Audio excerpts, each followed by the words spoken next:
एक बार राजा कृष्णदेव राय के दरबार में एक जादूगर आया।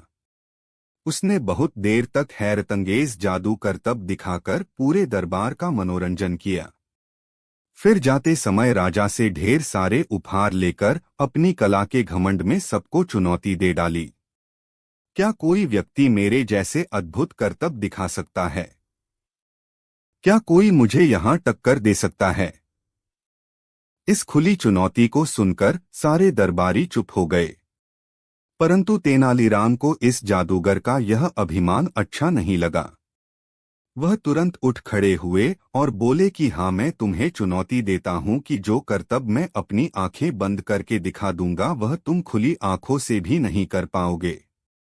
अब बताओ, क्या तुम मेरी चुनौती स्वीकार करते हो? जादूगर अपने अहम में अंध था। उसने तुरंत इस चुनौती को स्वीकार कर लिया।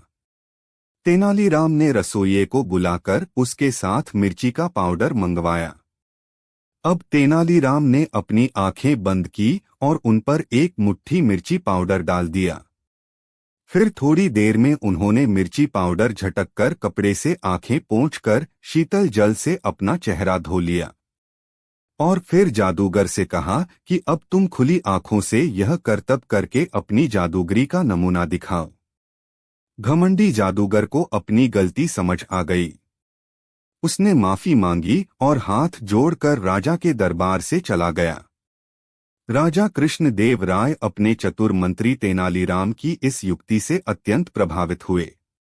उन्होंने तुरंत तेनालीराम को पुरस्कार देकर सम्मानित किया और राज्य की इज्जत रखने के लिए धन्यवाद दिया।